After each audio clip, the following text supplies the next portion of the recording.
So hopefully you've watched the video on optimization and have some idea now what a global or local maxima or minima are.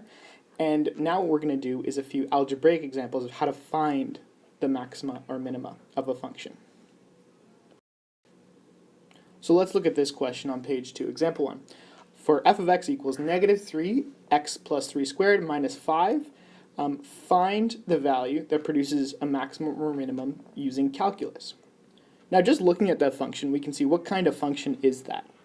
Obviously, it's going to be quadratic, and it's actually in vertex form for us already. So just in your head, you should be able to sort of visualize what that is. It has a vertex at negative 3 and negative 5. So I'm just going to put it somewhere down there. And it opens downwards. So just by looking at that, we can tell what's the maximum or minimum value going to be. Well, we can see from this that it's going to have a maximum value of negative 3. Is it a global maximum or a local maximum? Well, it's local, obviously, but it also is a global maximum of negative 3. Now that works because it's a quadratic and we know it, but how could we find this value using calculus? Well, we know what's the slope of the tangent at that maximum. We know the slope of the tangent, if that's the tangent roughly, the tangent is going to be horizontal. So instead of doing it this way, let's use calculus to do this. So the way we do it is we find the derivative of this and set it to 0. So let's do that. F prime of x is equal to, that 2 comes down to give us negative 6, x plus 3, remember using our chain rule or our power of a function rule, times the derivative of what's in there, which is just 1. So we don't really need to show that. And then the minus 5 just disappears.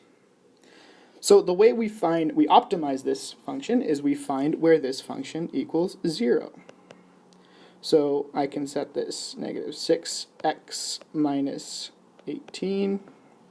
So 18 equals minus 6x. So x equals minus 3. Okay, so that's where the slope is 0, at x equals minus 3. Now to find out what the minimum or maximum value is, we just need to find f at negative 3, right? What is the value of the function at negative 3? And plugging that in, I'm going to get minus 3 plus 3 squared, which is 0, so just minus 5. So we know that that optimum value occurs at minus 5. Now the real question is that a maximum or a minimum? We know from the graph that it's going to be a maximum, but how could we check to see if that's a maximum or a minimum? Well, we're going to learn a few techniques a little bit later, but for now, the quick and dirty way we can do this is, what if we just plug in a number a little bit bigger than negative 3 and a little bit smaller than negative 3 and see what we get? So if I do this, I'm just going to try plugging in f at negative 3.5 for a number smaller and f at negative 2.5 for a number that's a little bit bigger, and let's see what we get. So plugging in negative 3.5, we're going to get a y value of negative 5.75. Plugging in negative 2.5, let's see what we get. Again, negative 5.75 makes sense since it's symmetrical. So just visualizing what this means, again drawing a very quick sketch here. We know that at negative 3, the function is going to be at negative 5, so somewhere down here. At negative 3.5, a little bit further, it's going to be below that point. And at negative 2.5, it's going to be a little bit below that point. So just we can sort of draw a quick sketch of what's happening, and that tells us that this is a maximum. So that's what our final conclusion is.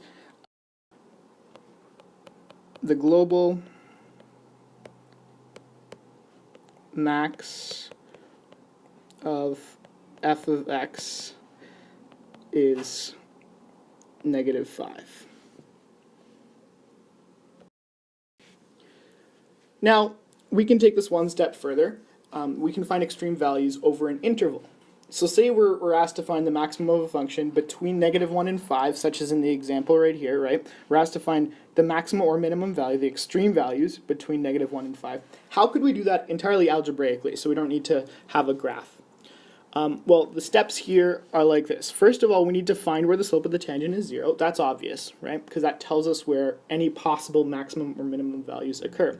But we also need to plug in our intervals, right? The boundaries of the interval to find out if those are maximum or minimums, because those are points of interest as well. Think back to that previous video, right? Those boundaries could be the maximum or minimum. So those are the values we need to check, essentially where the slope of the tangent is 0, as well as the boundaries, okay? You can summarize this part in your own words. What does finding the maximum minimum have to do with calculus at all? Well, it should be pretty obvious based on what we've done. So let's try example 2. So our first step here should be to find where the derivative is equal to 0. So we know how to do that. Let's start off by finding the derivative.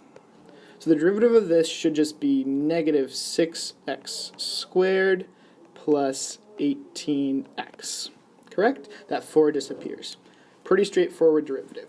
Now to find where that slope is horizontal, to find a possible maximum or minimum, we need to set that derivative equal to 0. We have a quadratic, and the way we solve quadratics is by factoring. So it's already in terms of 0, so that's fine. So we can factor a negative 6x out of both terms. We end up with x minus 3. So what are the solutions to this system?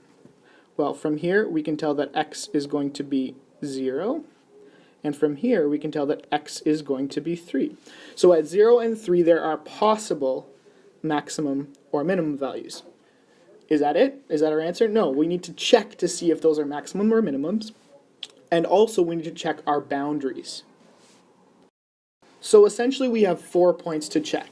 We need to check our boundaries. So the first, working in order numerically, our first point of interest is f at negative 1. So we need to find that.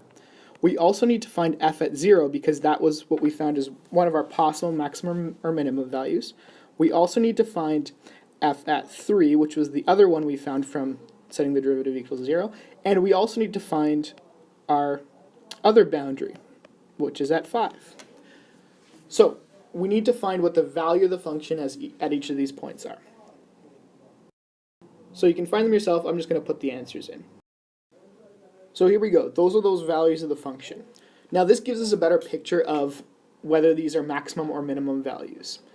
I like to just sketch a quick graph of what's going on to give us an idea of whether these values are maximum or minimum. We can see right away that the maximum value is going to be here, and the minimum value is going to be here. But again, just to sort of see what's going on, let's draw a very quick sketch. So at negative 1, it's going to be 15, so it's going to be like somewhere up here. At 0, it's going to be 4. At 3, it's going to be 31. It's going to be somewhere way up here. And at 5, it's going to be negative 21. So something roughly like that. And if we were to sort of think about how this function would look, we know that the slope of the tangent at 0 and 3 are going to be 0. So those are going to be maximum or minimum values. Sort of roughly guess that the function is going to look something, a little bit hard for me to do on an iPad, something like that, right? And from this, we can see clearly that our maximum value over that interval is going to be that. Our minimum value is actually one of the boundary conditions down here. It's not this value in the center, right? Even though that was a local minimum, it's not the global minimum. So we can see over the interval, let's just put our final statement, over the interval, the maximum value is f at 3 equals 31. The minimum value is f at 5, which is negative 21. There we go. And that's the same process for all these questions. Check where the slope is 0, check the boundaries, and find your minimum or maximum values. Okay? Sometimes it'll be a little bit complicated to find where the slope is 0. Sometimes you might need to use the quadratic formula. Sometimes you need to divide polynomials. But essentially, that's the same process for each question.